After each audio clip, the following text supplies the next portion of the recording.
বিদ্যুৎ ঢাকা শহরেই ফোন করেছিলাম আমি তাদেরকে জিজ্ঞেস করেছিলাম যে আচ্ছা আমি তো বহু বছর যাবত দেশের বাইরে আছি, এখন তো শুনি দেশে বলে বিদ্যুৎ থাকে না, এই বিদ্যুৎ বলে সবসময় থাকে, এই যে অবৈধ সরকারের বিভিন্ন মন্ত্রীদের, তথাকথিত মন্ত্রীদের, অবৈধ মন্ত্রীদের বক্তব্য বিবৃতিতে শুনি এখন বলে আর বিদ্যুৎ যায় না। তো বিদ্যুৎ কি যায় না? বিদ্যুৎ কি সারাক্ষণ থাকে?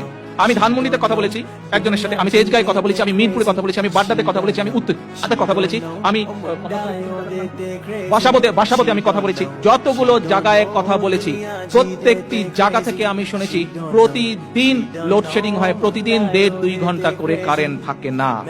ঢাকায় যদি এই অবস্থা হয়, ঢাকার বাইরে কি অবস্থা সেটি আপনারা আন্দাজ করতে পারেন। ঢাকার বাইরে থেকে যেই কয়েকটি খবর আমি নিয়েছি, প্রত্যেকটি জেলা থেকে আমাকে বলেছে গড়ে প্রতিদিন 3-4 ঘন্টা করে মিনিমাম কারেন্ট থাকে না।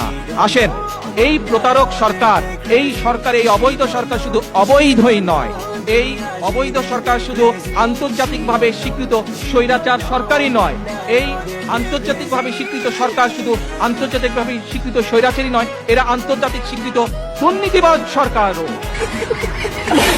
এবং সমগ্র দেশবাসীর সামনে, সমগ্র দেশবাসীর দৃষ্টিতে এরা একটি প্রতারক সরকার।